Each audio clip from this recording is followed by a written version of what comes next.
Vamos fazer uma reflexão e eu quero começar por Lucas, Evangelho de Lucas, capítulo 14, a partir do verso 25. Lucas 14, 25 diz assim: Ora ia com ele, vou esperar você achar, o pessoal ainda está procurando aí. Mas está aqui, ó. Vamos usar essa. Ora ia com ele uma grande multidão, e voltando-se disse-lhe: Se alguém vier a mim e não aborrecer seu pai, mãe, e mulher, e filhos, e irmãos e irmãs, e ainda também a sua própria vida, não pode ser meu discípulo. Vamos lá. E qualquer que não levar a sua cruz e não vier após mim, não pode ser meu discípulo. Pois qual de vós, querendo edificar uma torre, não se assenta primeiro a fazer as contas dos gastos, para ver se tem com que a acabar? Para que não aconteça que, depois de haver posto os alicerces, não podendo acabar, todos os que a virem comecem a escarnecer dele, dizendo: Este homem começou a edificar e não pôde acabar. Vamos lá. Ou qual é o rei que, indo à guerra pelejar contra outro rei, não se assenta primeiro a tomar conselho, se com 10.000 pode sair ao encontro do que vem contra ele, com 20.000? De outra maneira, estando o outro ainda longe, manda embaixadores e pede condições de paz. Assim, pois, qualquer de vós que não renuncia a tudo, o quanto tem, não pode ser meu discípulo. Bom é o sal, mas se o sal degenerar, com que há de salgar? Nem presta para a terra, nem para o montouro, lança-no fora. Quem tem ouvidos para ouvir? Bom, gente, vamos conversar aqui um pouquinho, porque o tema da minha mensagem é: quanto custa manter uma família, porque tudo tem um preço. Então nós vamos dar uma olhada nesse negócio aí, tá certo? Porque me parece que tem gente que não tem noção de quanto custa. E o negócio costuma sair caro para algumas pessoas. Vou te dar algumas informações que podem te ajudar a prevenir.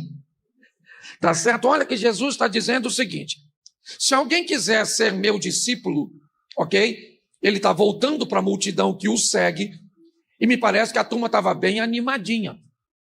Muita gente. Mas ele vai criar um processo seletivo, volta para a multidão e diz: apesar de vocês serem muitos, eu preciso dizer algumas coisas a vocês. Se quiser andar comigo e ser meu discípulo, vocês vão ter que pagar o preço para ser meu discípulo. Provavelmente ali algumas pessoas já devem ter desistido um pouquinho. Pensar 2 vezes, 3 vezes, porque tudo tem um preço nessa vida. Nada nessa vida é de graça. Enfia isso na sua cabecinha. Nem sempre as coisas serão pagas com dinheiro ou com bens materiais. Você pode pagar com tolerância, você pode pagar com fazer sem ter vontade de fazer. Certo? Pastor, mas eu não estou afim de fazer. Pois é. Mas às vezes vai ter que fazer comida sem estar afim. Vai ter que chegar em casa cansado do trabalho e o cachorro sujou o quintal e não deu tempo dela limpar, e é tu. Se você não souber o quanto custa, você vai se lascar. Então eu vim dizer que tudo tem um preço. E vou te mostrar algumas coisas, certo? Principalmente para quem não casou. Quem já casou, está num sistema, provavelmente já tem noção do preço. Se você negligenciou, provavelmente você paga mais caro. Já pegou alguma coisa sem perguntar um preço? Já entrou num restaurante assim e pediu a comida sem ver quanto custava e quando custou? Quando chegou a conta, você descobriu que teria que deixar um rim. Então eu vou te dar algumas informações para tentar te ajudar. Olha que eu sei o que eu estou falando, eu tenho família, certo? E até a criança está chorando pelo que eu já vou dizer, tá certo? Então quanto custa formar uma família? A pessoa que planeja formar um novo núcleo familiar, pois é disso que eu vou iniciar falando, Ela precisa entender que há um preço a ser pago. E o primeiro é perder o medo. Quem vai formar uma família precisa ser alguém destemido e ousado. Porque ninguém tem como te dar garantia de que esse negócio vai dar certo. Vai ter que assumir o risco. Pastor, será que vai dar certo? Eu não sei. Ninguém pode te dizer. Pastor, eu vim te apresentar aqui o meu noivo, porque o senhor é meu pastor. Conversa com ele um pouquinho. O que o senhor acha? Dá? Eu falei, dá. Ou o senhor acha que vai dar certo? Eu não sei. Certo? O meu, eu estou fazendo dar certo há 32 anos. Tá certo? Você tem que perder o medo para montar ou para formar uma família. Senão não adianta, não. Você vai ter, é um custo que você vai ter que pagar. Ousadia. Tá certo? Por isso, muitas pessoas não querem casar. Por quê? Porque não conseguem perder o medo. Elas querem a garantia de que vai dar certo. Ô, gente, ninguém pode dar isso para você. O projeto do casamento é vitalício. Sabe o que significa essa palavra? Vitalícia? Até o outro morrer. Sabe o que está acontecendo com a expectativa de vida do brasileiro? Aumentando. O que indica que vai demorar mais. Pastor, eu não casei ainda porque eu não achei a pessoa certa. Nem vai. Tem mais de 8 bilhões de pessoas no planeta. Como é que você acha certa? Pode procurar a sua vida inteira que não vai achar. Esse dia uma mulher muito decepcionada com seus relacionamentos ruins falou comigo, pastor, eu não quero mais saber de homem, porque homem nenhum presta. Eu falei, nossa, a senhora está rodada. Conhece os homens tudo. Até eu olhei para ela e falei, será que já peguei e não lembro? Não é verdade? Você consegue entender? Porque as pessoas estão brincando com coisa séria, certo? Então você vai precisar perder o medo, tá certo?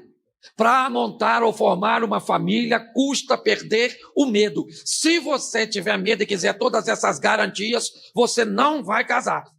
Segunda coisa que vai te custar montar uma família: acreditar que as famílias não são formadas só com maus exemplos. Você vai ter que vencer a propaganda negativa. E ela é grande, hein? Se você perguntar a alguém assim, o que você acha? Eu devo casar? Pode falar a verdade? Casa não, menino. Se eu fosse você, se fosse hoje, você vai ter que vencer isso. Ou tá assim de casamento maneiro. Pastor, eu não conheço ninguém. Pois é, eu conheço um montão de gente. O meu casamento é legal? Não é perfeito. Tá certo? Mas é muito maneiro, muito legal, muito dinâmico. Tá certo? Vale a pena. Certo? Oscilamos bastante. Tem hora que dá vontade de matar ela, tem hora que dá vontade dela me matar. Tem hora que eu tenho dificuldade de reclamar com Deus da minha esposa, porque tem hora que eu não sei se ele é meu pai ou meu sogro, mas eu vou à frente, eu vou seguindo. É desafiador. Então custa, você vai ter que pagar o preço, primeiro, de não ter a garantia no início de que vai conseguir ir até o final. Segundo, vai te custar vencer os exemplos negativos. E outra coisa, se vai entrar, não monta a rota de fuga. Não, pastor, eu vou, mas falei com o papai, nem desmonta meu quarto. Certo? Eu vou, mas se não der certo, eu volto. Certo? Então as pessoas me parece que não têm noção desse negócio. Tá certo? Se você vai montar uma família, você tem que perder o medo, você tem que evitar ser contaminado pelos exemplos negativos e você vai ter que não montar uma rota de fuga. Casei. Certo? Para o quê? Olha o ânimo. Para sempre. Entendeu? É assim que funciona. Se você gosta disso ou não, é isso que eu tenho para você. Segunda coisa que vai te custar entender qual é o seu papel a curto, médio e longo prazo. Você sabe qual é o seu papel na sua família? Às vezes o seu papel é papel de marido. E, por favor, se você é marido, não se comporte como esposa. Tá certo, queridão? Marido é marido. Tem que ter postura de marido. Macho. Sério. Nós precisamos entender isso. Hoje eu vejo camarada que tem o cargo, mas não exerce a função. É sério. Quem eu sou? Eu sou o marido. Então eu tenho postura de marido. Eu vejo esposa com postura de marido. Não. A senhora é a fêmea do negócio. Eu sei que parece careta que eu vou falar, mas eu vou. Estou só de passagem. Depois eu vou embora. Mas é verdade. Certo? Eu sou o marido. Então pronto. Eu tenho postura de marido. Eu sei quem eu sou. Eu não sou o pai da minha mulher. Eu não sou o pai dela. Eu sou o marido dela. Eu não sou o filho dela. Eu sou o marido dela. Eu não sou o amiguinho dela. Não. Eu sou o marido, então eu sei quem eu sou. A senhora precisa saber quem a senhora é. A senhora é a sogra, então a senhora tem que saber. O que é uma sogra? Vamos lá. Uma sogra é um oráculo. Quem é a véia? A véia é a detentora do conhecimento. Tá certo? Ela tem a experiência, ela tem a expertise, ela tem tudo. Certo? Então o que ela faz? Espera ser acionada para fazer alguma coisa. Não se meta, sogra. Entendeu? A senhora não é mulher do seu filho. Entendeu? As pessoas me parecem que não sabem qual é a sua função. Você é sogro? É sogro. Pronto, sogro. Eu sou pai do meu neto? Do meu neto eu sou? Então eu tenho limite. Entendeu? Eu tenho limite. Eu já contei isso aqui. Minha nora, meu filho ligou e falou: pai, o Miguel, pai, está gritando, pai, eu não sei o que está acontecendo, ele é muito pequeno, ele não fala, mas ele não para, ele está gritando, nós estamos desesperados. E eu peguei o carro, fui para lá com a minha mulher, parei, e minha nora estava na frente de casa andando com ele na rua, coitado. E o menino gritando, eu peguei ele no colo, comecei a orar no meio da rua, e o menino não parava de gritar. Eu falei: Senhor, tem misericórdia. E o menino não para de gritar, e eu entrei no carro e falei: vamos para o hospital. Quando eu ia sair, eu falei: eu sou o sogro. Meu filho estava lá dentro, arrumando as coisas, ele e a mulher, para levar o menino para o hospital. E eu falei para a Mary assim: nós não somos pai, né? Você é a sogra e eu sou o sogro. Mas estão demorando, né? Porque é outra geração, eles são zen. Eles têm uma calma que mata nós. Você tem uma filha adolescente, você fala para ela: minha filha, vai lavar a louça. Sabe o que ela fala? Depois. Depois de quê, infeliz? Que você não faz nada. Por que tem que ser depois dessa preguiça sua, dessa inércia? Certo? É uma geração mais zen. E eu estou lá, e o menino está gritando. De repente saiu os dois pelo portão. Eu entreguei o menino. Entrei no carro. Ele manobrou, saiu, e eu fui atrás. A minha vontade era encostar no carro dele assim. Vamos! Sangue nos olhos! Teve uma hora que eu não aguentei. Eu falei para minha mulher: vamos para o shopping. Deixa eles ir para o hospital. Vamos tomar um café, que senão eu vou morrer. Eu que vou morrer. Quem vai começar a gritar aqui sou eu. Eu estava certo ou errado? Não, eu estava errado. Certo? Eu só fiquei certo porque não fiz nada disso. Eu fui para o shopping, tomei um café, aí levou lá, o menino estava com probleminha, tudo. Oh, meu Deus! Porque eu não posso, como avô, me comportar como pai. Eu não posso, como um marido, me comportar como uma esposa. As pessoas estão com dificuldade de saber quem elas são nessa relação. Você é cunhado? Ô, cunhado! Ô monstro! Não é para acabar com o casamento do seu irmão nem da sua irmã. Entendeu? Essa casa não é sua, esse sofá não é seu.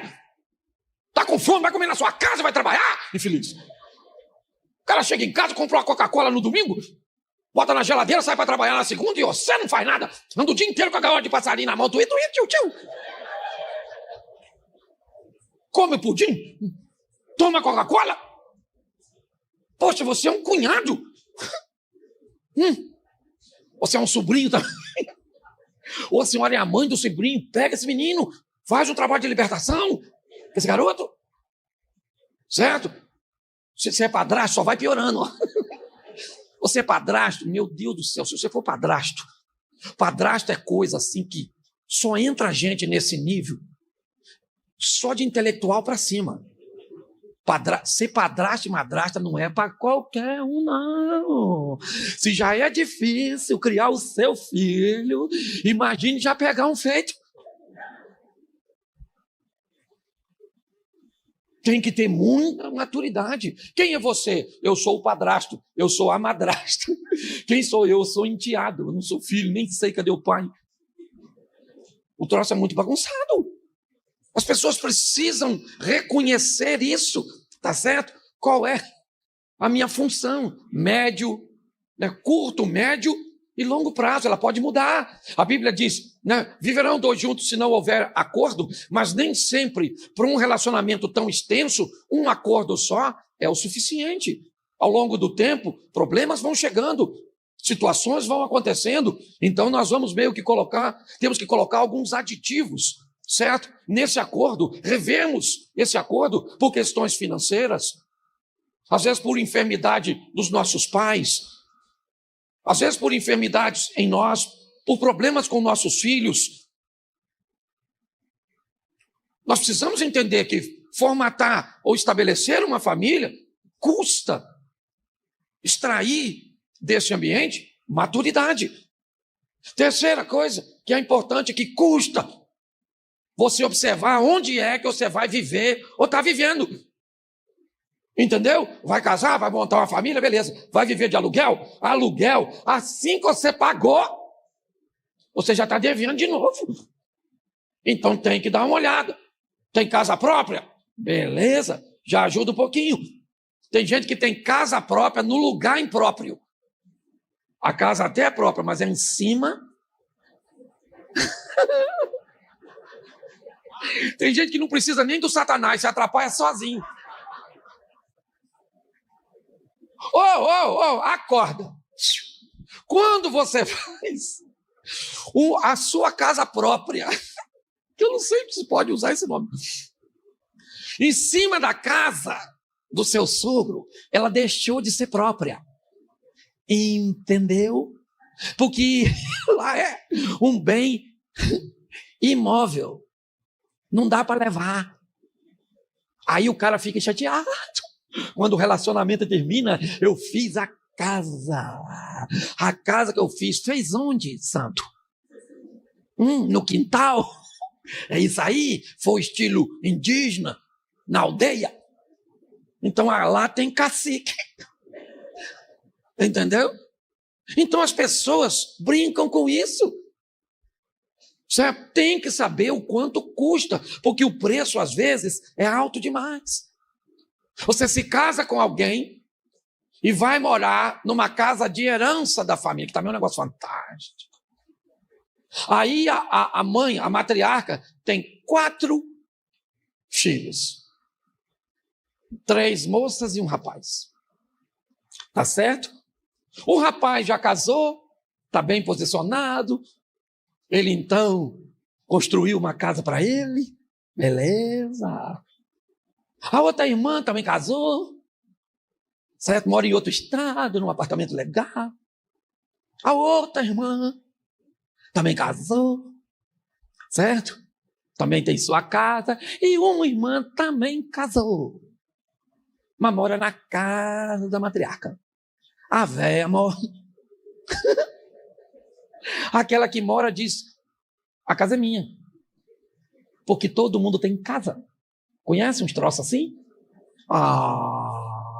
E eu acho legal a frase que eles usam. Eles não precisam. Ô, engraçadinho, quem diz que não precisa sou eu daquilo que é meu. Não é você. Mas as pessoas não fazem. Aí vem me procurar. Pastor, minha irmã tem um olho grande. Vê o que custa ela deixar a casa para mim, ô abençoado. A minha vontade é falar um. É ou não é? Ô miserável, ô sem noção. A casa é de todo mundo. Se você não venceu, é porque torce pro Vasco. A culpa não é minha. Eu achei que ele estava aqui, brinquei com ele. Você consegue entender? Tá certo? As pessoas precisam olhar antes, porque isso é muito sério. Tá certo? Você vai casar, quer construir uma estrutura e vai morar com os parentes na mesma casa. Gente, nem todo relacionamento dá para começar justinho, sim ou não? Sim ou não? Por isso que tem coisas de médio, de curto, médio e longo. Isso. Eu casei morando com meu sogro e meu cunhado. Não tinha jeito. Entendeu? O negócio estava difícil. Arrumei a mulher, mas não tinha o dote. Não tinha nada. Não tinha onde cair vivo. Morava na comunidade. Não tinha dinheiro para fazer uma suíte. Para fazer amor no quarto, não podia ter nem sonoplastia. Tivesse o barulho. Tinha que fazer amor assim.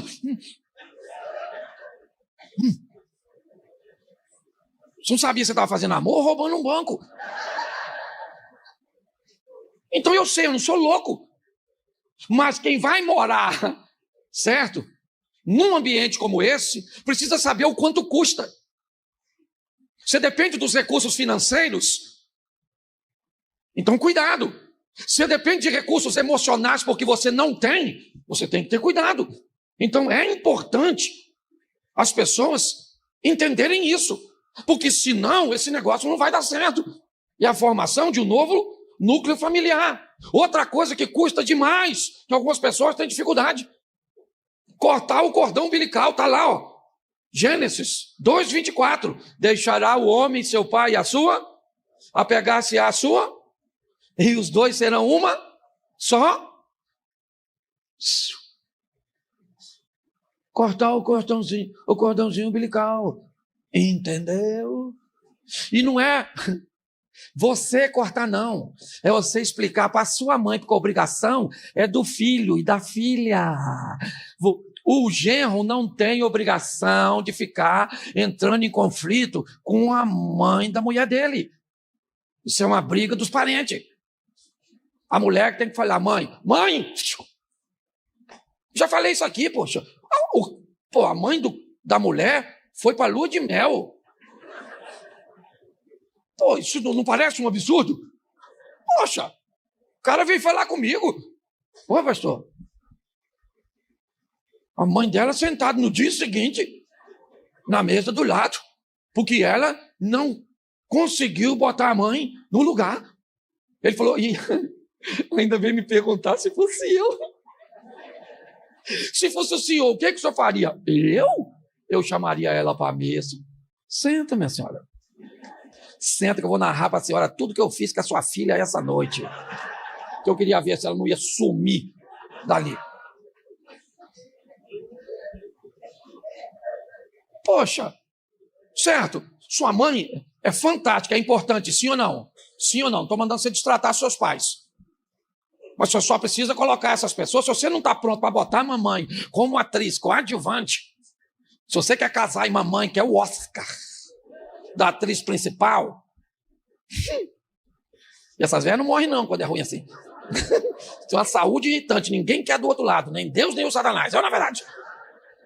Cuidado que a senhora pode estar rindo da senhora. Aí vai ficar mais difícil ainda, tá certo?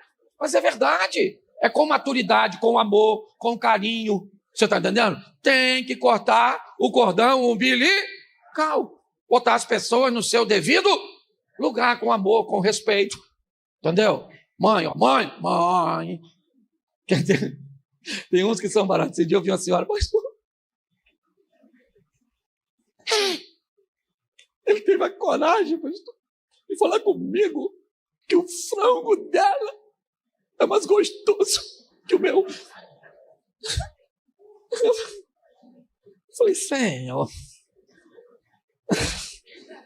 não dá, Senhor, não dá. Eu vou falar para essa velha, eu vou machucar ela, eu vou atingir. Você consegue entender?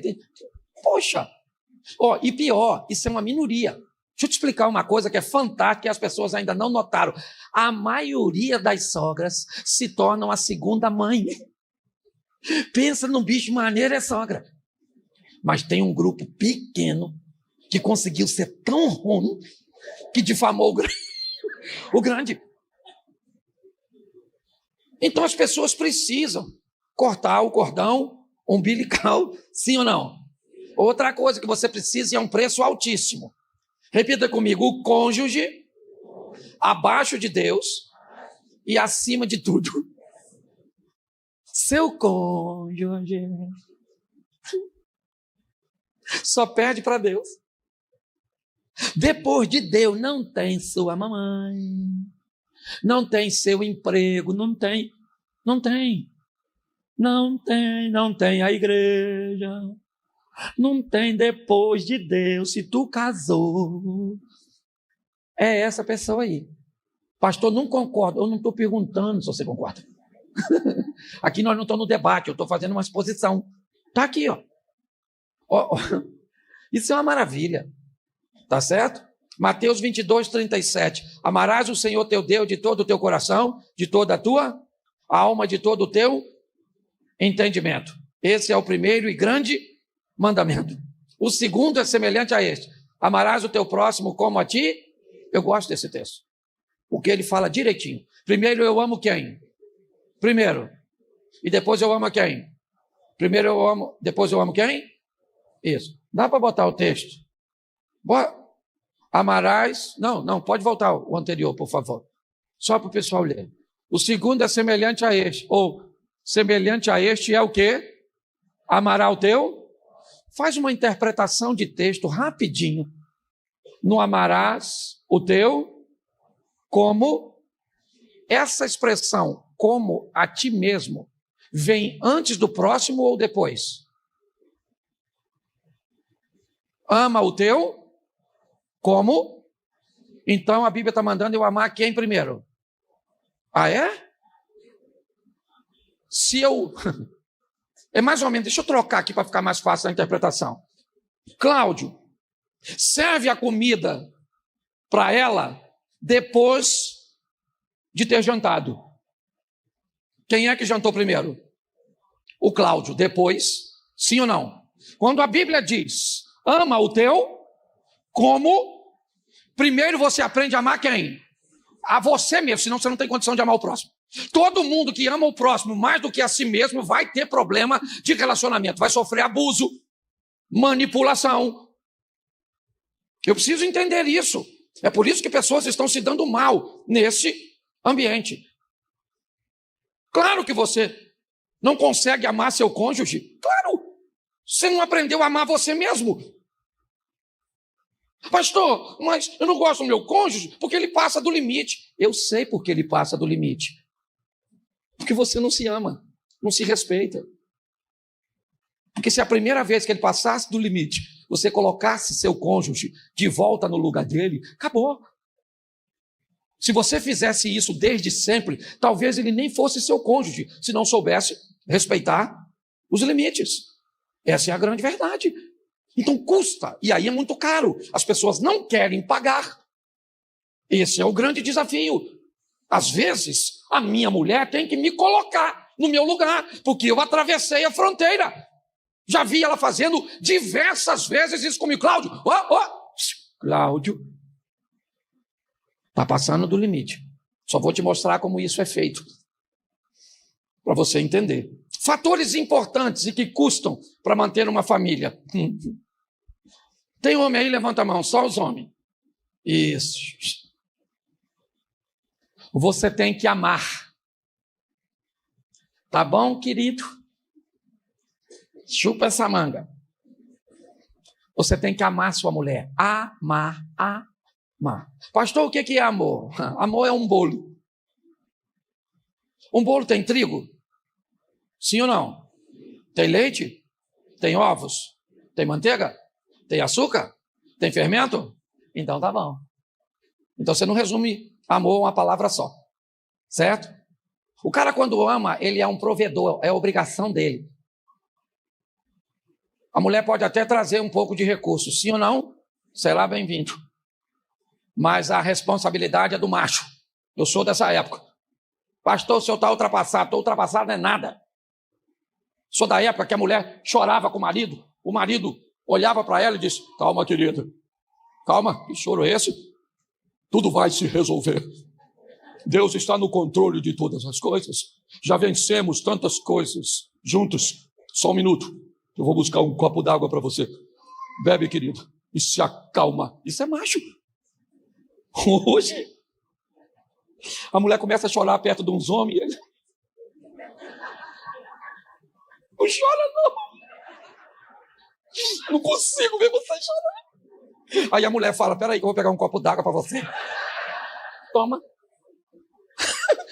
Esse dia a mulher falou comigo, pastor, eu tenho 20 anos de casada, esse cara só falou que me amava uma vez. Eu falei, sério? Ele falou, pastor, conversa com ela. Fala para ela que no dia que eu casei, eu falei, eu te amo. O dia que eu mudar de ideia, eu aviso. Eu falei, boa. Certo? Então o homem tem que ser provedor, sim ou não?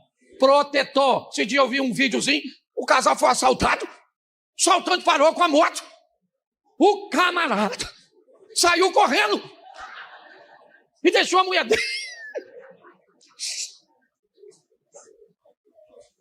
Coitada. Proteção. Outra coisa, respeito. Mulher gosta de ser respeito. Nunca diga para sua mulher, você está gorda. Você está velha. Você está feia. Que coisa é essa? Isso é uma falta de respeito, rapaz. Olha aí, pastor, como é que isso engordou. Esse dia a mulher falou comigo, pastor, não aguento mais ser humilhada. Ele fala que eu tô gorda, que eu tô feia, que eu tô velha, que o meu cheiro é ruim. Eu falei, fala que o pintinho dele é pequeno. Fala. Quem fala o que quer, ouve o que não quer. Isso é uma falta de respeito, sim ou não? Então o homem tem que respeitar sua mulher, tem que proteger sua mulher, sua casa, ele tem que prover. E outra coisa, tem que ser carinhoso. A mulher é sua, rapaz. Passa a mão no cabelo dela. Gostosinha. Você tá linda, meu amor. Nossa, tá igual vinho. Vai envelhecendo, vai ficando mais encorpada. Isso. É isso aí, é só olhar para tu. Pô, pastor, minha mulher tá ficando velha.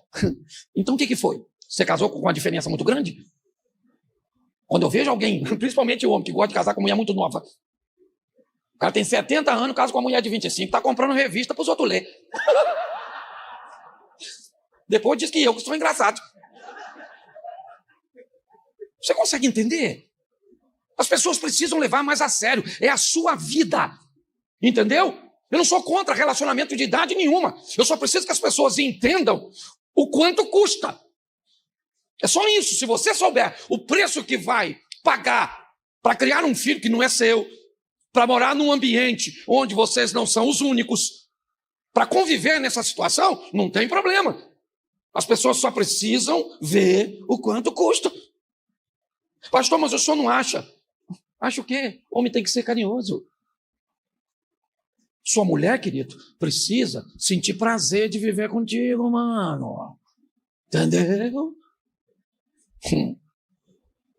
Pastor, mas eu não sei lá, eu acho que esse tipo de homem é bobo. Nada.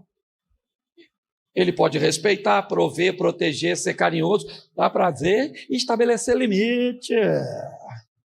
Ter postura de macho. E a senhora também, deixa eu falar com a senhora, que a senhora estava rindo. Toma na cabeça da senhora, quer ver? Está escrito assim, mulher tem que obedecer. Nossa, essa palavra obedecer para a senhora é um martírio. Mas deixa eu fazer uma pergunta para a senhora, me ajuda aqui.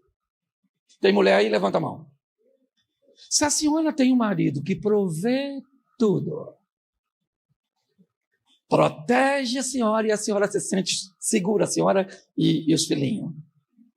Se ele é um homem respeitador, carinhoso, E na hora do prazer, a senhora nem sabe como explicar assim. Seja franco, se a senhora tem um cara desse, a senhora obedece ele, sim ou não? Pastor, não gosta da palavra obediência. Pois é. É porque as pessoas se atrapalharam na hora. Você sabe o que um homem entende por obediência? Não é fazer o que ele manda, é valorizar o que ele faz. Como é legal, como é bom um homem saber que é valorizado por aquilo que entrega, por aquilo que realiza. Uma mulher pode confrontar seu marido, pode falar para ele coisas que ninguém teria coragem de falar. Ela só precisa saber quando. Às vezes acaba o culto e eu preguei. Aí o pessoal vem, e aí pastor, palavra boa, glória a Deus. Aí eu vou no carro com minha mulher, ela fala, Cláudio, meu filho, o que foi isso hoje? Eu falei, o que foi? Menino, você não falou coisa com coisa. Você botou o Isaac em cima da árvore, o Moisés fez a arca. Você fumou o quê? Quem é que poderia falar isso comigo? Ela. Mas não poderia falar na frente dos, porque senão é desrespeito. Entendeu? A mulher sábia é aquela que valoriza o que é realizado. Ela evita o desperdício, ela estabelece o confronto no ambiente privado e não no ambiente coletivo. Entendeu? Isso é obediência. A mulher também tem que ser carinhosa. O homem gosta. Você quer ver uma coisa que a mulher costuma fazer, que mata um homem? É tentar convencer o homem de que ele é o único motivo na vida dela que a faz infeliz. Tá, você não me apoia. Tá?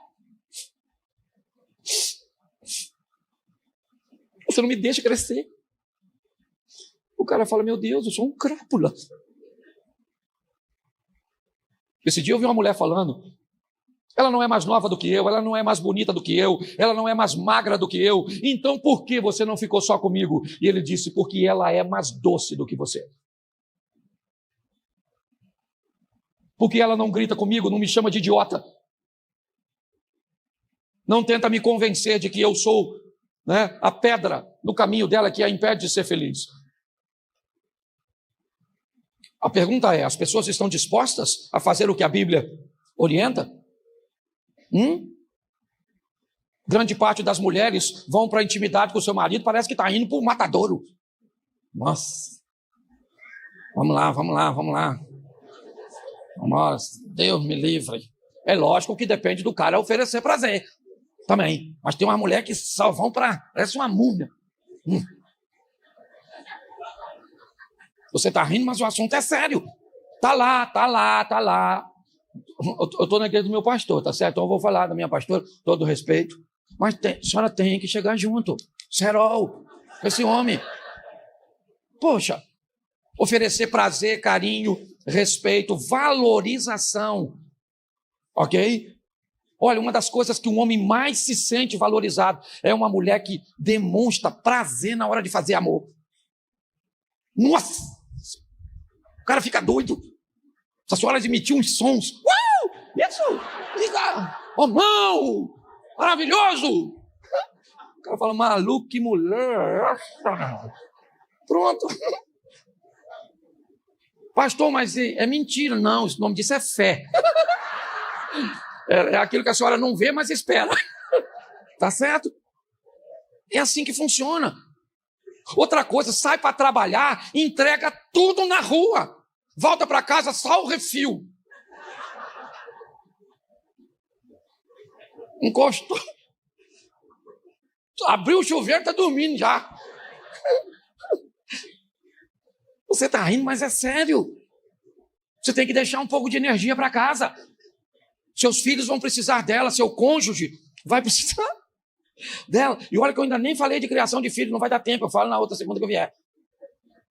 Porque olha só, a hora que os meninos chegam, aí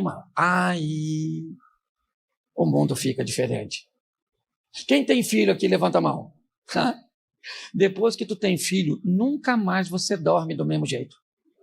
Nunca mais, é ou não é? Não interessa a idade do menino, o menino tem 45 anos, mora na Nova Zelândia, mas ele tem que falar com a senhora no FaceTime, pelo menos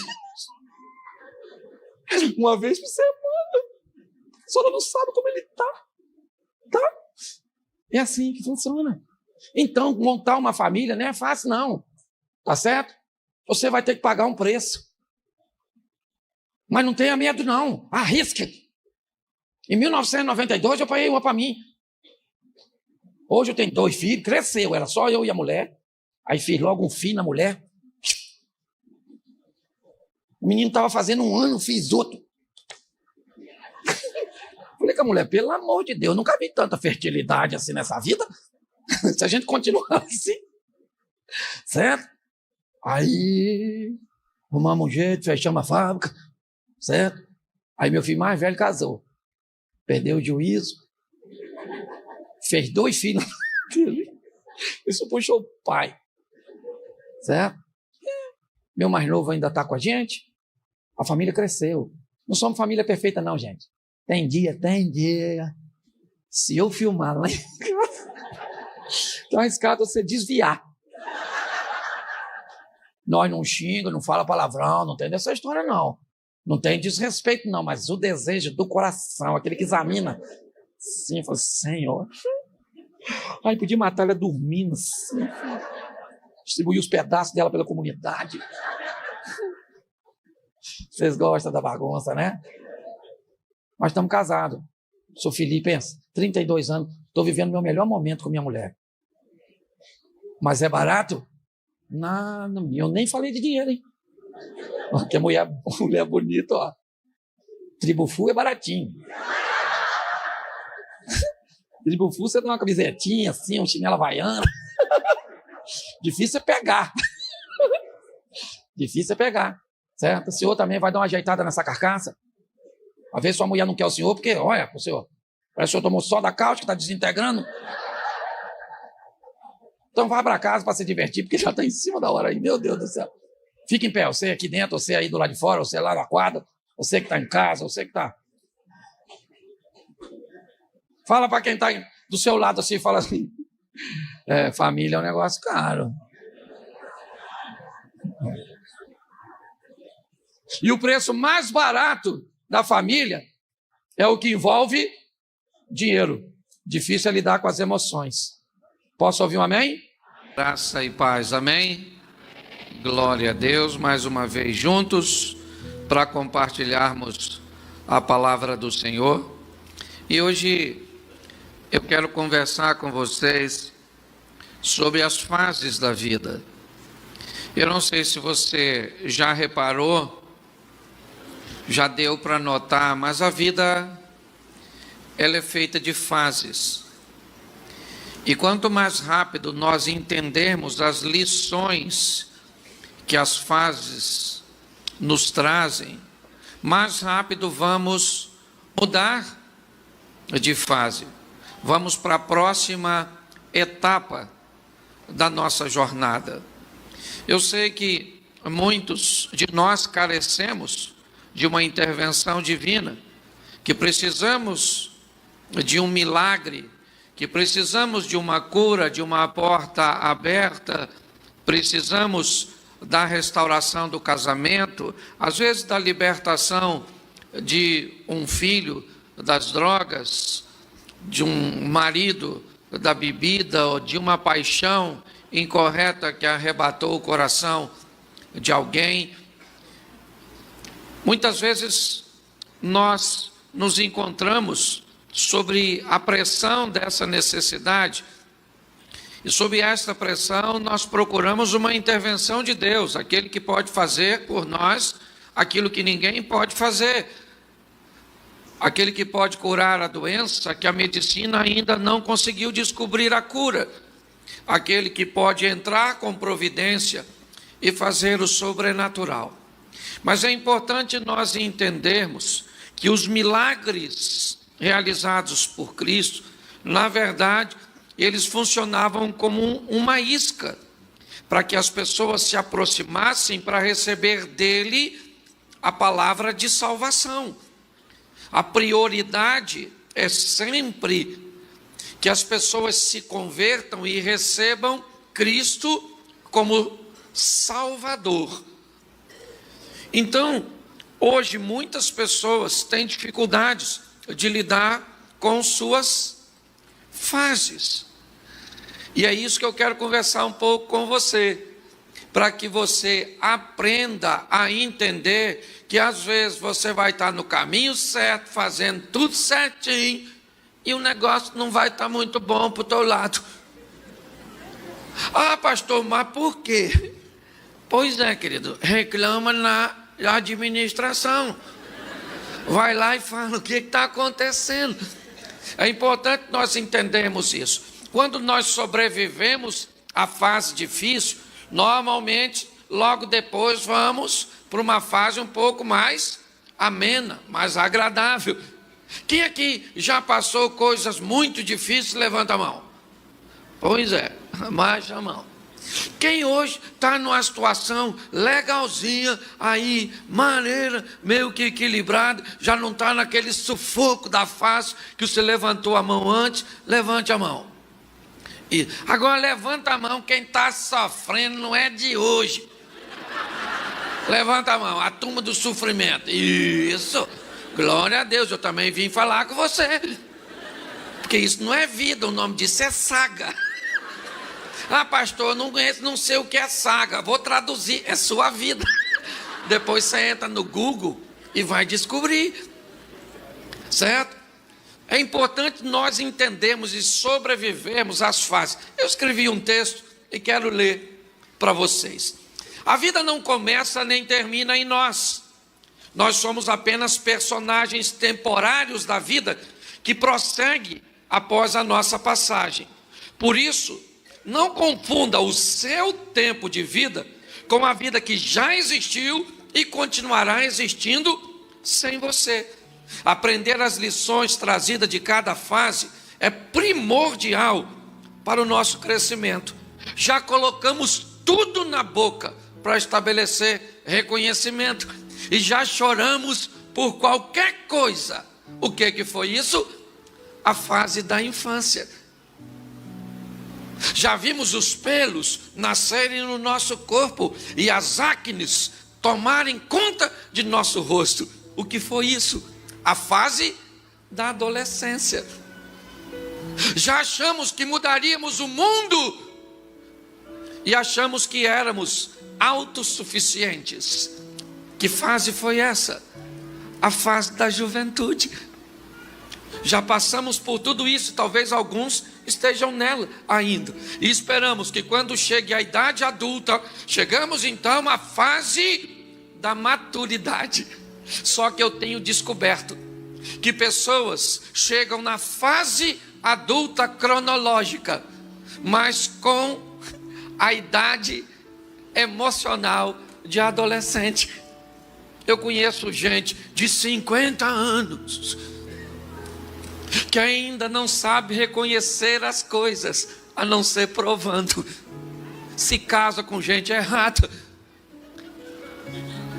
faz negócio com gente que não... Por quê? Porque não aprendeu com a maturidade e ainda sente a dor de ter que provar tudo para depois medir as consequências. É importante nós entendermos que quando nos tornamos maduros, descobrimos que há outras maneiras de fazer reconhecimento, e não apenas colocando na boca, ou seja, provando, que existem momentos que precisamos chorar, e não somos super-homens, certo? Somos seres humanos, a Bíblia diz que há tempo de sorrir, mas há tempo de chorar, há tempo de ganhar, mas há tempo de abraçar, e há tempo de se afastar, há tempo de rasgar e há tempo de... Então por que é que nós não queremos o tempo que a Bíblia diz que tem que fazer parte de nossa vida? Entendeu? Por exemplo, tempo de ganhar. Tem gente que só quer ganhar. Pois é, querido, não dá, certo? nós precisamos entender que quando a maturidade vem, certo? Nós vamos descobrir que tem época que nós vamos chorar. E pronto, ponto final. Quando for o dia de chorar, meu filho, não queira rir, porque você não é doido. Chore, chore, chore, chore. Um ente querido seu morreu. O que é dia?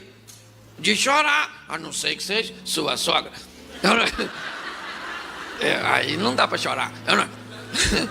Mas também não pode fazer festa, tem que manter-se para não ofender o ente querido da serpente. Então, olhe bem. Com a maturidade, nós vamos descobrir que os pelos que nasceram no nosso corpo vão ficar brancos e muitos deles vão cair. Com a maturidade, vamos descobrir que as acnes darão lugar às rugas trazidas pela idade. Vamos entender que não vamos mudar o mundo num contexto geral, mas podemos mudar o nosso mundo, a nossa casa, a nossa família. Vamos descobrir com a maturidade que não somos dependentes nem independentes, que somos interdependentes. Dependemos das pessoas e as pessoas dependem de nós. Hoje muitas pessoas sofrem muito quando vão lidar com as suas fases difíceis. E eu preciso autorresponsabilizar você e a mim também, porque grande parte do sofrimento que eu vejo pessoas enfrentarem, na verdade são reverberações de suas próprias ações. Entendeu? São coisas que as pessoas plantaram e agora estão colhendo, mas na hora da colheita, o seu ego tem muita dificuldade de dizer para ela que ela é culpada dos fatos. Então, o culpado é o governo, o culpado é o marido, o culpado é o fulano, é o pastor, é o Satanás. Vamos culpar alguém que não seja nós, porque eu já estou sofrendo. Botar a culpa em mim vai agregar mais sofrimento ainda. Então arruma um culpado. Mas eu preciso te dar uma notícia ruim, porque não vim aqui falar só coisa boa com você.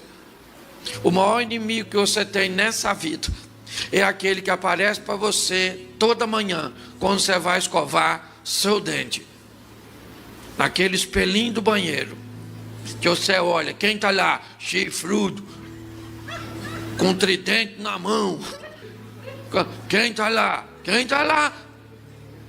Você. Olhando para quem? Para você. Para começar mais um dia onde o diabo tirou folga,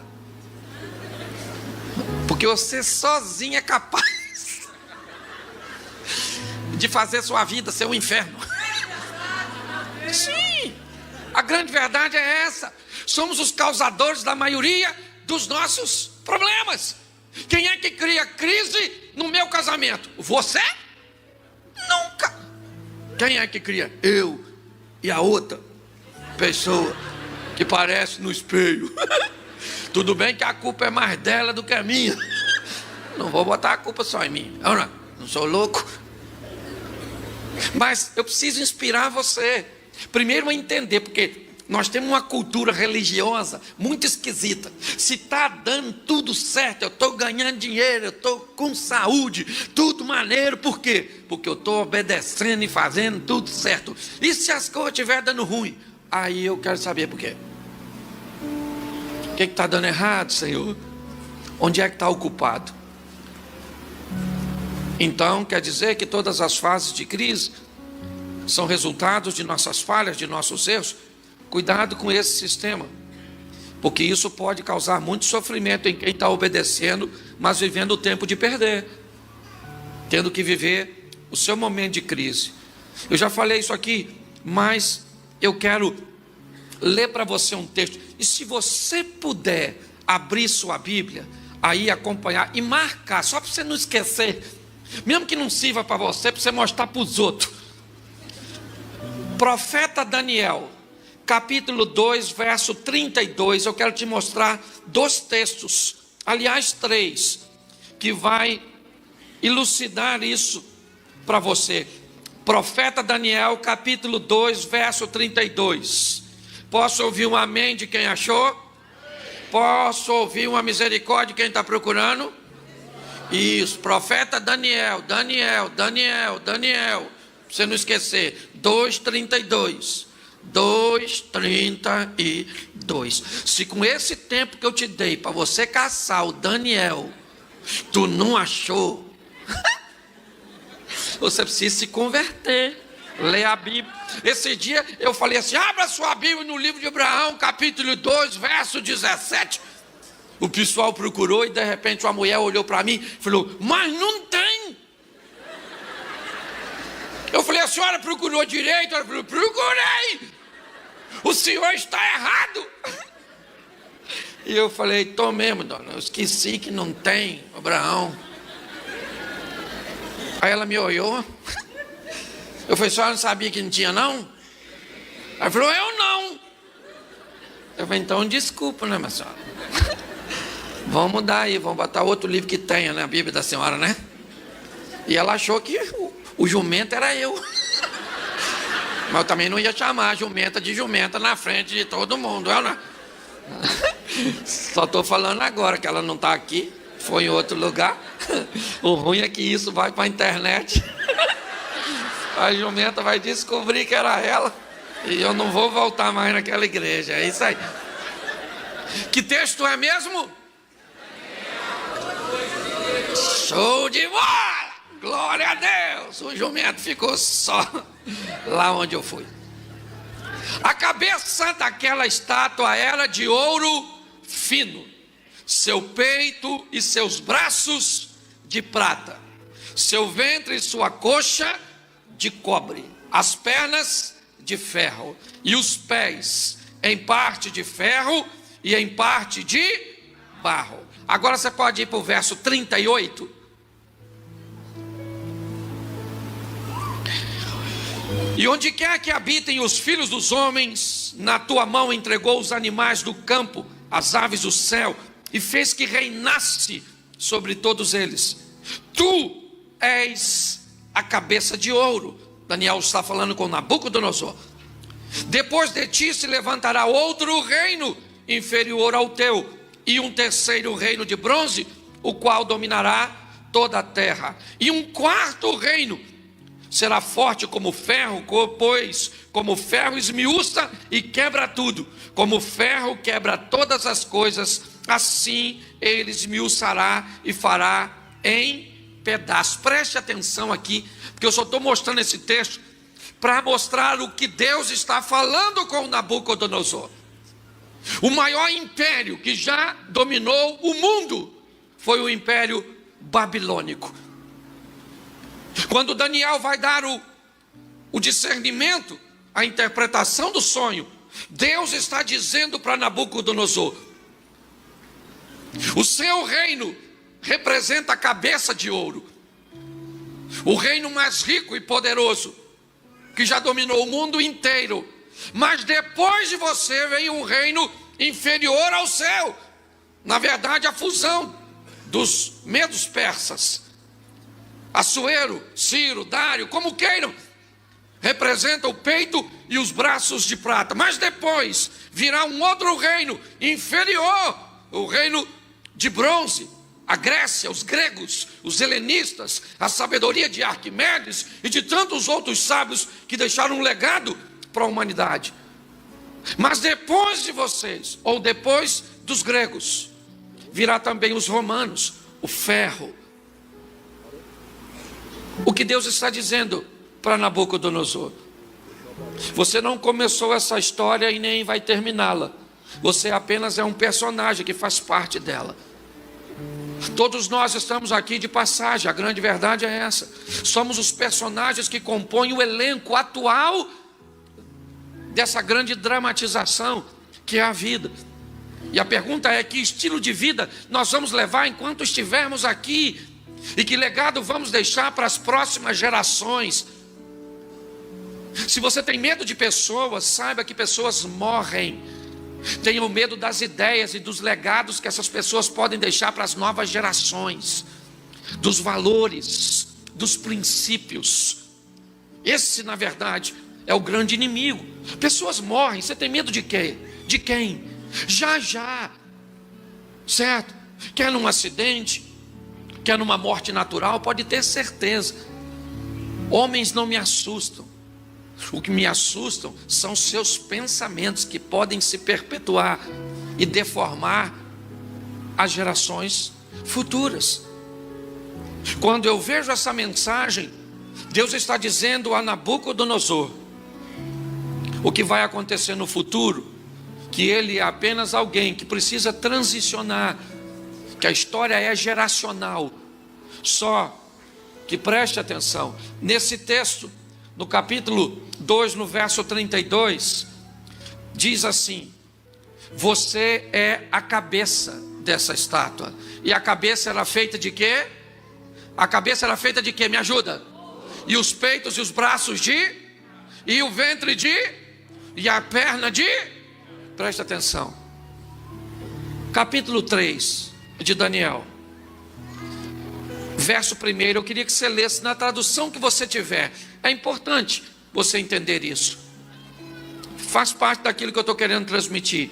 Leia para mim o capítulo 3, o verso 1. Vamos lá. O rei Nabucodonosor fez o quê? Fez o quê? O que era de ouro? A estátua inteira? Sim ou não? Sim ou não? Deus disse que o que era de ouro na estátua? E Nabucodonosor fez uma estátua toda.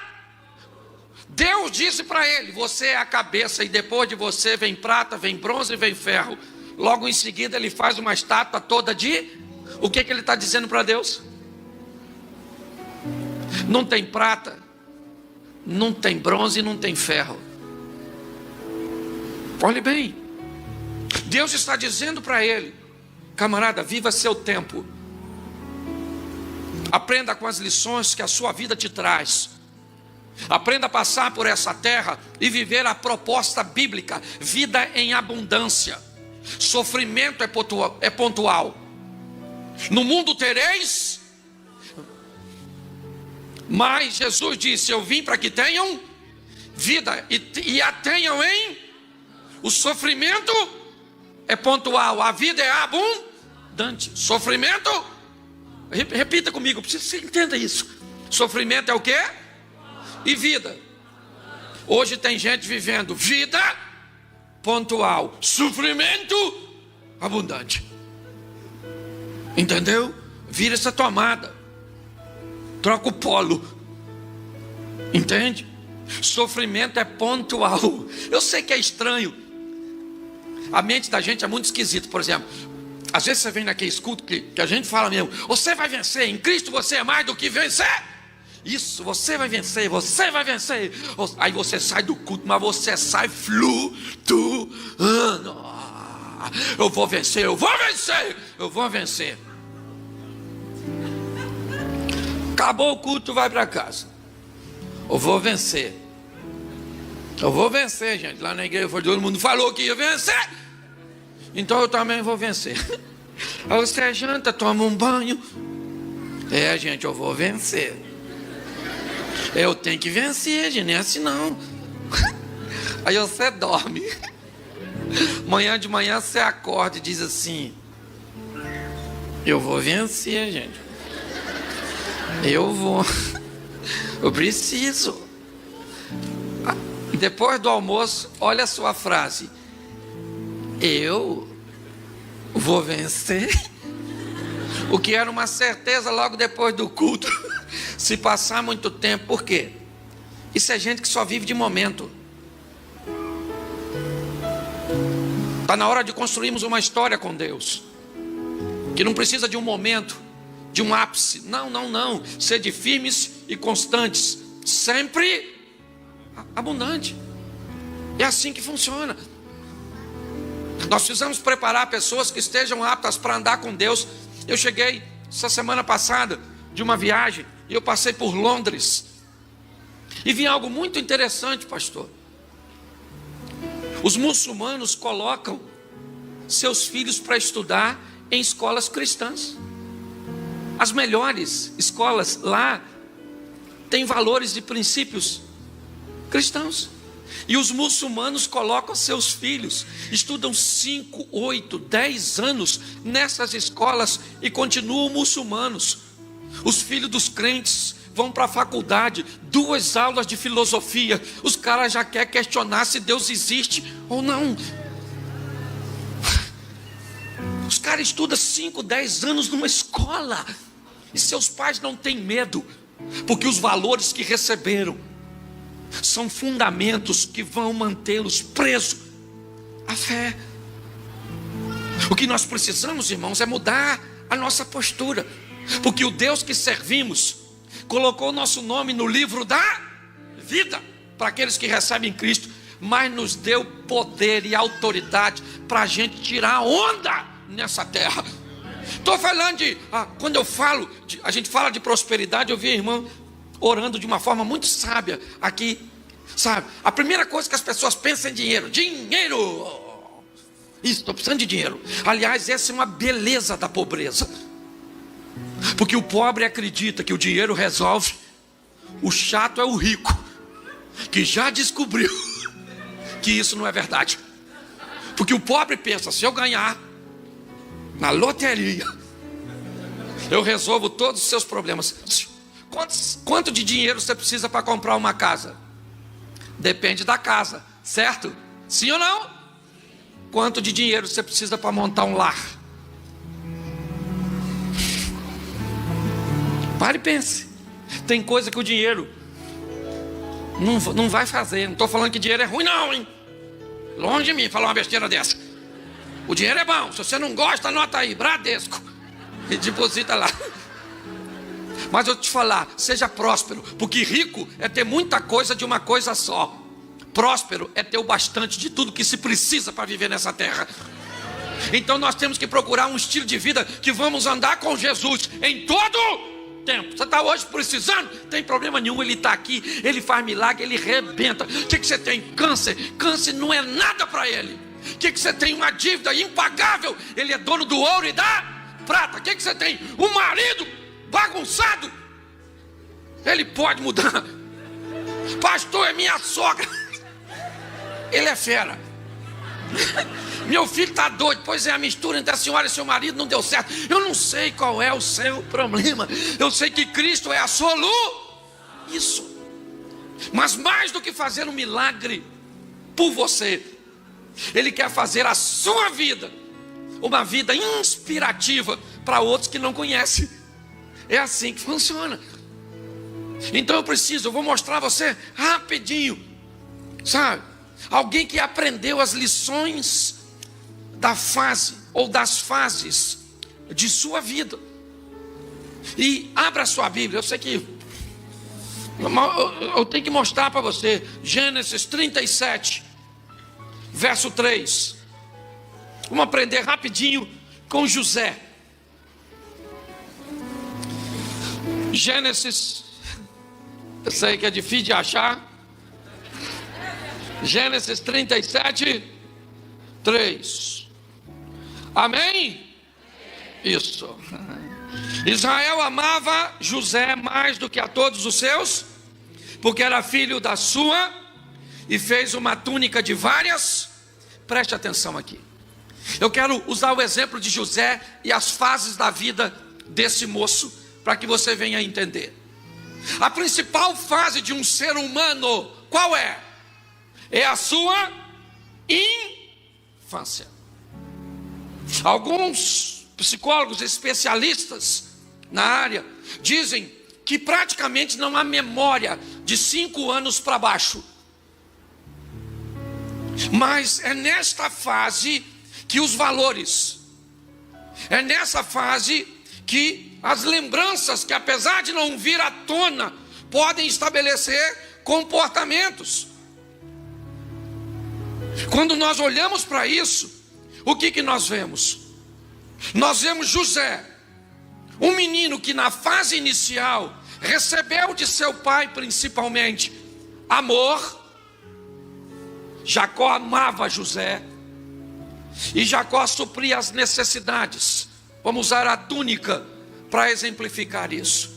Este menino foi treinado na sua base, ok? Com um treinamento que irá prepará-lo. Provérbios 22, 6. Ensina o menino, a criança, o caminho que ele deve, porque ele vai crescer e não vai se desviar dele. Gente, olha só, até tempos atrás os pais sabiam disso e viviam isso.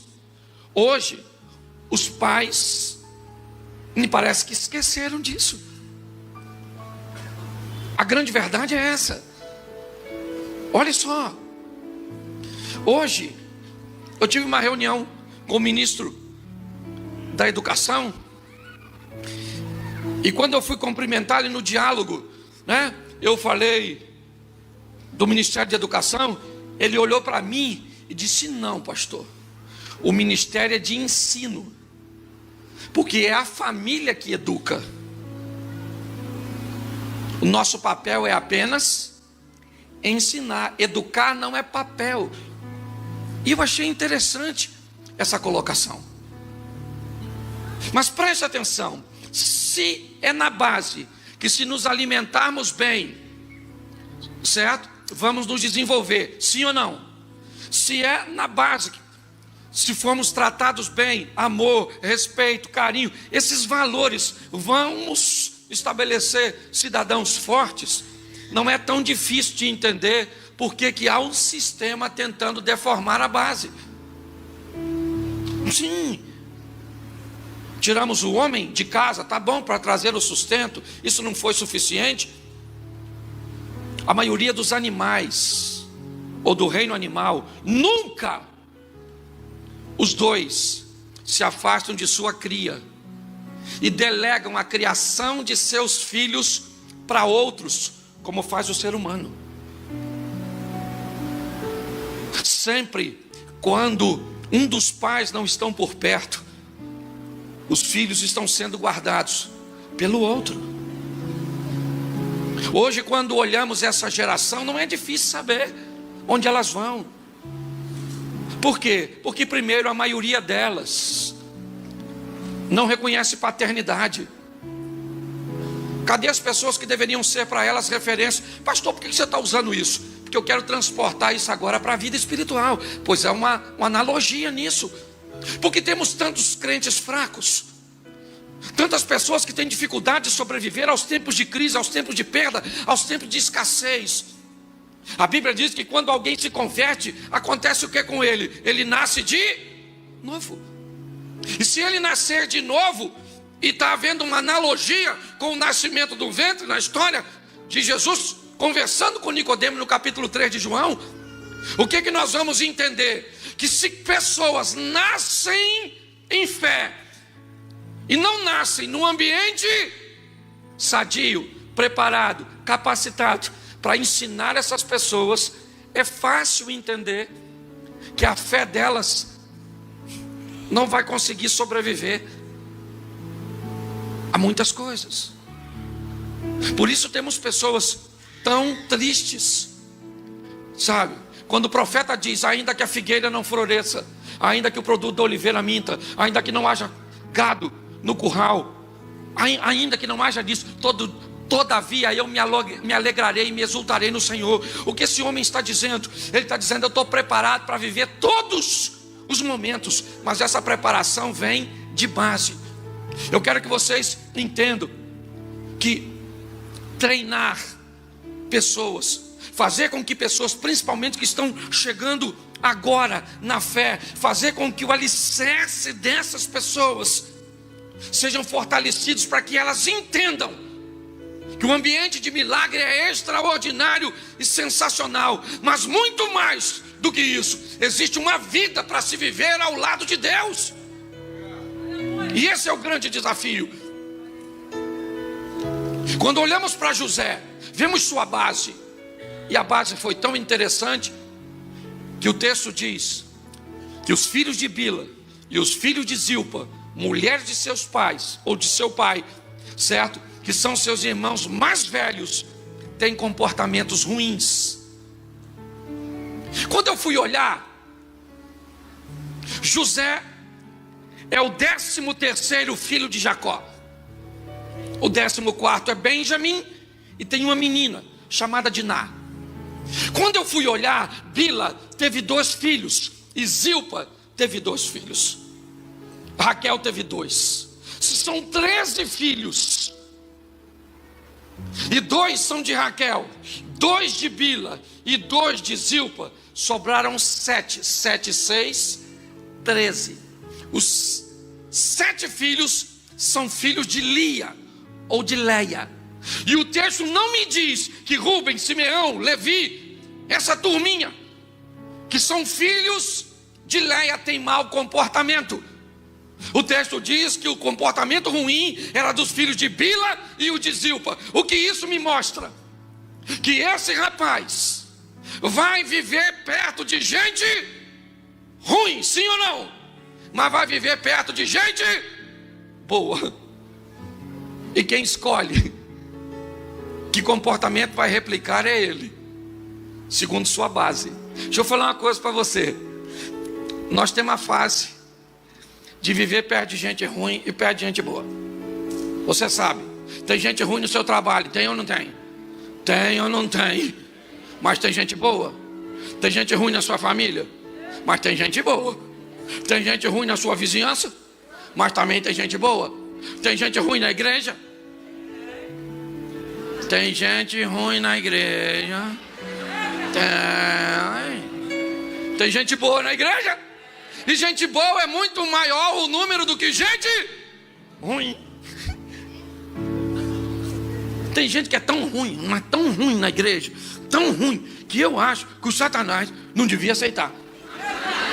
Porque eu já desqualifiquei gente para entrar no inferno. Falei, Senhor, nem para o inferno serve. Isso é ruim demais. Dá para desintegrar? Não vai para lugar nenhum, para não estragar a vida de ninguém. Nossa, pastor, o senhor é pastor, não pode falar isso. Eu posso. Eu posso. Ruim. Dane-se, eu vou embora agora mesmo. Eu não estou falando de você. A não ser que você seja tão ruim. Mas provavelmente você não é. Escute só. Mas se isso está te ferindo, pode ser que você seja. Volte aqui para mim. Olha só. Vai ter gente ruim em tudo quanto é. Isso, a fase. Pastor, por que tem tanta gente ruim? Esse dia uma menina falou comigo, pastor, eu tenho o dedo podre para escolher homem. Eu falei, menina, fecha as mãos.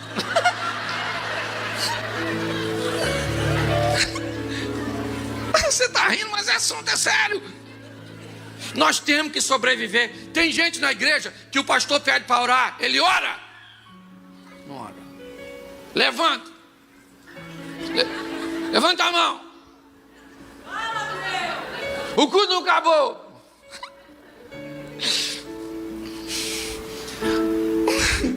Ai. Uma pessoa dela não pode nem ir para o inferno. O fogo nem acabou, ela já está indo embora. É ou não é verdade? Escute, preste atenção. Tem gente boa e tem gente ruim em tudo quanto é lugar. Entenda. Nós temos que sobreviver a essas coisas ruins, é ou não é? E não nos decepcionarmos e continuar vivendo com gente. Pare de se decepcionar com as pessoas que te feriram, que te machucaram. Oh meu Deus, nunca mais. Esse dia uma mulher falou comigo, nunca mais, pastor, quero saber de homem. Homem é tudo igual. Eu falei, você é rodada, hein? Ela falou, por quê? Eu falei, você conhece todos os homens. Aí ela falou, não era isso que eu quis dizer.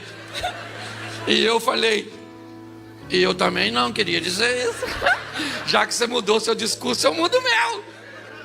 Mas o que ela está me referindo? O que ela está escrevendo para mim? Que ela já se decepcionou tanto com suas escolhas, que ela já acha que é tudo igual. Não é tudo igual não, gente. Não é não, tem muita gente boa nesse mundo. Entendeu? Muita muita gente boa. Onde está? Quer que eu preste consultoria? A minha eu já achei. A sua mulher é boa? Boa. Muito boa? Boa. Muito boa? Boa. Boa, boa, boa, boa. Achar bom já tá bom. Muito bom não casava comigo. Porque eu não sou. É um desafio, gente. Quando eu olho para esse indivíduo, eu vejo ele sobrevivendo aos exemplos negativos. Sim ou não? Sim. E agora ele vai ser vendido por seus irmãos. Ele vai ser vendido como escravo. E aí eu pergunto a você: ele vai ser vendido como escravo porque ele pecou? Não. Não. Então por que ele foi vendido pelos seus irmãos? Se ele não fez nada para ser vendido. Por que ele foi vendido pelos irmãos? Se ele não fez nada para ser vendido. Pelo mesmo motivo que você está sofrendo hoje e não fez nada para estar sofrendo hoje. Porque esse sofrimento que você está vivendo hoje e não é causado por você, é apenas uma fase da sua vida que você tem que aprender e viver com dignidade. Porque Deus vai falar com pessoas através da sua dor. Deus vai mostrar quem Ele é na vida de um fiel. É assim que funciona. Ele vai ser vendido pelos seus irmãos. E alguns deles tinham um comportamento muito ruim e não foram vendidos. Mas ele foi. Porque foi a fase de José. Que fase era essa? A fase de sair de perto de sua família, de perto de seus irmãos. Por quê? Por que ele foi o único que saiu? Porque ele ia viver coisas que ninguém viveu. Para de perguntar por que você está sofrendo. Para de perguntar por que você está enfrentando o que você está enfrentando. Para de perguntar o porquê. E busca a sensibilidade de entender para onde Deus está te levando. Entendeu? Deus quer te honrar. Deus quer que o nome dele seja glorificado através da sua vida. Entenda isso. Ele é vendido na casa de Potifar. Ele trabalha para Potifar, sim ou não? E ele na casa de Potifar, ele é o quê? Ele é o quê? Ele trabalha para seu senhor. E quem é que enriquece? Quem é que trabalha? José. Quem é que enriquece? Potifar. Quem é que trabalha? Quem é que enriquece? E quem é que trabalha? E quem é que enriquece? O que é isso, pastor? Isso é o tempo que José vai aprender a conviver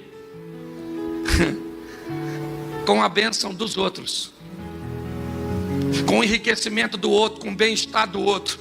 Porque tem gente que tem que amadurecer para ver o outro vencer. Tem gente que não é capaz de ficar satisfeito de ver um irmão seu, um filho seu, ter um estilo de vida melhor. Tem gente. Eu já vi mãe desejar que um filho rico ficasse pobre, porque os outros pobres, ela sabia que não tinham comprometimento, nem engajamento com propósito para ficarem ricos. Mas ela sentia dor e queria que aquele que estava bem perdesse o que tinha. Deixa eu falar uma coisa com você. Nós temos que ter muita maturidade para ficar satisfeito com o sucesso dos outros. José na casa de Potifar, ele trabalha, Potifar enriquece. Ele trabalha, o Potifar enriquece. E ele vai aprender uma coisa também na casa de Potifar. Ele vai aprender a lidar com gente que está acima dele. Acima. Sempre vai ter alguém acima de você. Eu falei isso aqui esses dias. Às vezes nós vamos viver perto de pessoas que têm coisas que nós nem gostamos, mas nós, iludidos, acabamos querendo. Há um tempo atrás, eu fui num local e o cara me levou para me dar uma volta de jet ski. Pensa num troço legal. Menino, um jet ski grandão. Ele falou, vai lá, pastor. Ele estava numa lancha e eu fui com o jet ski. Rapaz, quando eu voltei com o jet ski, gostou? Falei, como é que não gosta disso, irmão? Isso é maneiro demais. É caro. Ele falou, não, pastor, compra para você. Eu falei, rapaz, vou comprar um negócio desse. Um jet ski. Fui para casa. Cheguei em casa. Primeira vez que eu andei. Falei com a minha mulher assim, filha, andei num jet ski. Filha, pensa num troço maneiro. O jet ski. Eu vou comprar um jet ski para mim. A mulher é extraordinária. Ela me fez uma pergunta que eu não tinha parado para pensar. Para andar onde, Cláudio?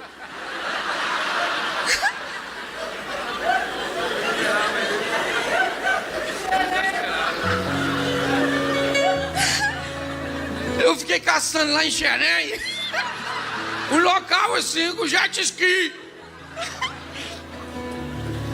Falei, gente, esqueci disso, querida.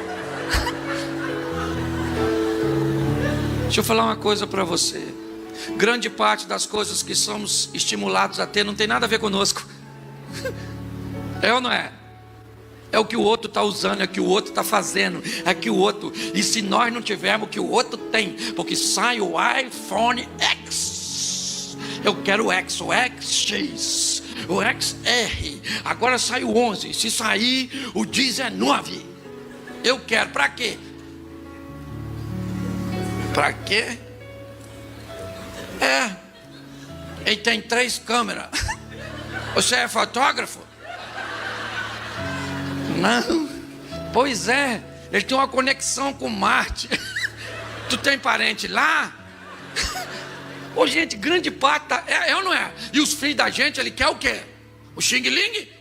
Não, sua filha desse tamanho, sabe falar nada. É ou não é? Sabe nada da vida, nada. Ela quer a maçãzinha. Ela quer. Por que ela quer? Ela quer para chegar na escola, tirar.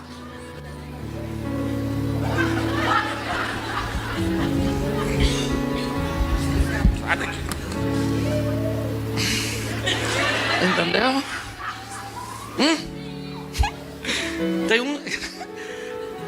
Tem uns que tem o telefone, mas não tem como falar.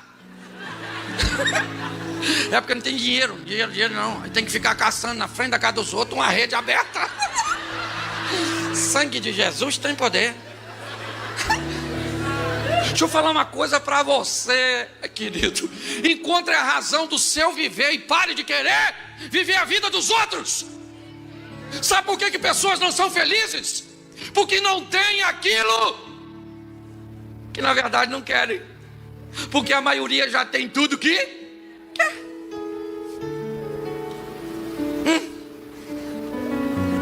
Tem uma história que um cara ficou perdido com a Sharon Williams naquela época. Hoje já está meio passada. E no deserto ele queria que ela desse um beijo nele. E ela disse que não ia dar. E de tanto ele insistir, ela disse, eu vou te dar um beijo, mas se alguém me perguntar se eu te dei, eu vou falar que não. Ele falou assim, então eu não quero. Que se eu chegar, o legal é você me beijar e eu falar. Se eu falar lá que você me beijou e falar que não me beija, então também não quero. Porque o importante para a grande maioria das pessoas insatisfeita hoje não é de não ter as coisas, é das pessoas não saberem, sabe? Ou de saberem que ela não tem. A casa de Potifar é uma grande lição de maturidade para José. Ele trabalha, o Senhor é com ele, e quem enriquece é o outro. Na casa de Potifar, ele aprende a lidar com alguém que está em cima, mas de lá ele vai para onde? Para prisão. Por que ele foi para a prisão? Porque não se deitou com a mulher do patrão. Então quer dizer que ele está na prisão não foi porque desobedeceu, não. Ele foi para a prisão porque obedeceu a Deus e honrou a Deus. E por que ele vai para a prisão? Porque era a fase da prisão. O que ele vai aprender na prisão? O que não aprendeu na casa de Potifar. Na prisão, ele vai aprender a lidar com poucos recursos. E na casa de Potifar tinha muito. Na prisão, ele vai aprender a viver em igualdade com gente que está no mesmo nível, pois todos eram presidiários, considerados criminosos. Enquanto no local ele lida com fartura dos outros, agora ele lida com a sua escassez. Enquanto aqui ele vai aprender a lidar com alguém que está sobre ele, aqui ele vai aprender a lidar com alguém que está em pé de igualdade. Mas o tempo da prisão passou, e agora ele está no Egito como governador. E como governador, o que é aquilo? É uma fase da vida dele. Ela também passou. Ele não teve o queridinho do papai para sempre. Ele não teve a casa de Potifar para sempre. Ele não teve a prisão para sempre. Ele não foi governador para sempre. Porque não existe para sempre, a não ser na eternidade. Tudo aqui é transitório. E precisamos aprender as lições. Quando eu olho para governador do Egito, o que é que eu descubro? Primeiro, que agora está na hora de realizar seus sonhos. Note que é a última fase da vida dele. Ele é governador do Egito. O que ele sonhou quando era menino, e teve que viver sob as bases para não se corromper, para chegar a alcançar seus sonhos. E agora, enquanto na casa de Potifar, ele lida com pessoas que estão acima dele, na prisão com alguém que está no mesmo nível. Mas agora, como governador, ele vai ter que aprender a lidar com gente que está abaixo dele. O que é isso? Isso é a vida de José. O que é isso? Isso é a minha vida, a sua. Eu já tive o tempo de morar na casa dos outros. Eu já trabalhei de pedreiro, de balconista, de motorista. Eu já trabalhei de office boy. O que foi tudo isso? Foram fases da minha vida. Eu já vivi momentos onde um homem rico me emprestou dinheiro. Eu já vivi momentos onde esse homem rico me pediu dinheiro emprestado. Por quê? Por causa das fases.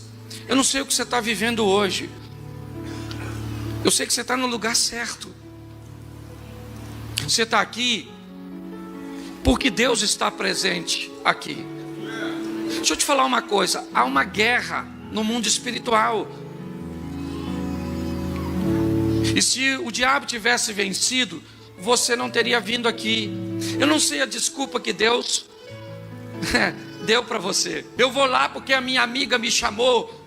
Eu vou lá porque o pastor Cláudio Duarte vai estar pregando. Tudo isso foi uma desculpa que Deus deu para você.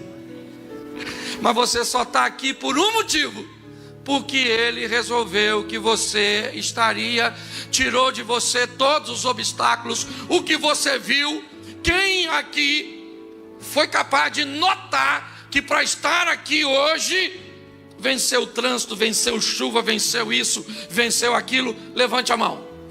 Olha aí, só os que sabem que venceram. O restante nem notou, porque os anjos entrou com a providência de forma discreta. Não deixou nem tu perceber. Por quê? Porque Deus tem um propósito para você nessa noite. Dizer para você o seguinte: ó, eu estou a fim de tirar você do inferno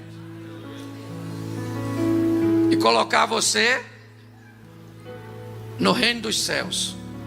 E eu posso fazer aquilo que você precisa, mas eu também posso não fazer. Por quê? Porque não estou afim.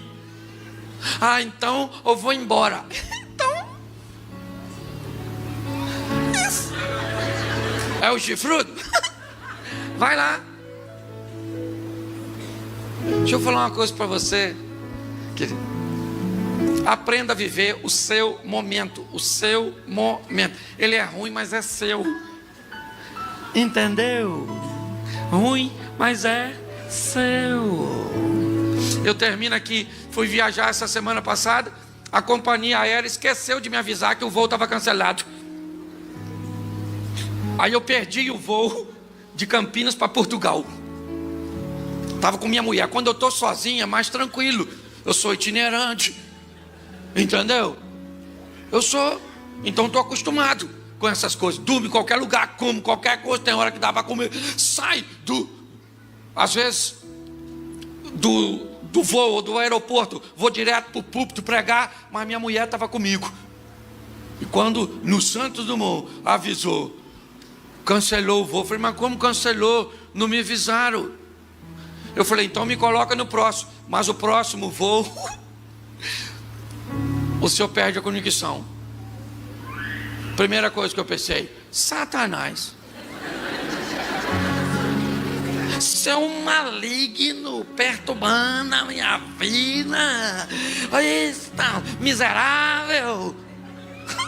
Empoderei o diabo, mas pensa, empoderei. Quando de repente eu falei, não. Ué, quem é que governa minha vida? É Deus. E por que eu pedi o voo? Que pedi? Que o avião vai cair? Não, porque tem muita gente no avião. Então não é só por causa da minha cara. É porque eu falei para minha mulher assim, vamos jantar lá no aeroporto. Jantamos. No dia seguinte, fui comer num restaurante, pô. Meu Jesus, uma burrata. Sangue de Jesus tem poder. Minha mulher me olhou depois do almoço, os olhos brilhando, aquela comida maravilhosa. E eu falei para ela, entendi por que nós tínhamos que perder o voo, para viver esse momento.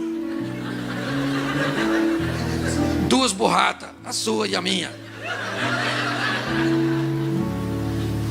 Deixa eu falar uma coisa para você. O que você está vivendo não tem nada a ver com o diabo. O diabo não governa a sua vida. Ele não tem poder para tocar em você. Porque a Bíblia diz que os anjos, Deus dá ordem aos seus anjos, certo? Para nos proteger. Amém? Então nós estamos vivendo o quê? O que nós temos que viver. Então levanta essa cabeça sua. Entendeu? Ah, pastor, eu estou em fase terminal, vou morrer. Pois é, morra feliz, com dignidade. Entendeu? Antes de morrer, dá um beijinho no ombro e tchau. Ah, pastor, eu queria falar que ele vai me curar. E cura, mas tem hora que não cura não. Morre mesmo, eu estou falando sério.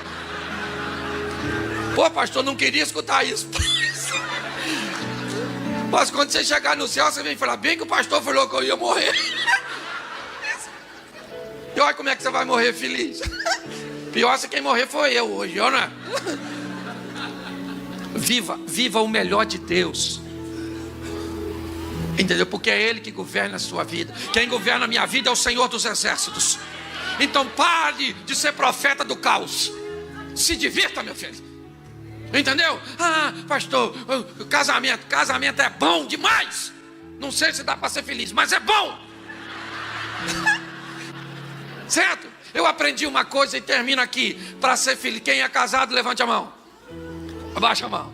Repita-se comigo. Para ser feliz no casamento, só precisa de duas coisas: paciência e beleza. Isso, não precisa mais de nada. Porque se tiver indo tudo bem, beleza. E se não tiver, paciência. Isso.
Amém.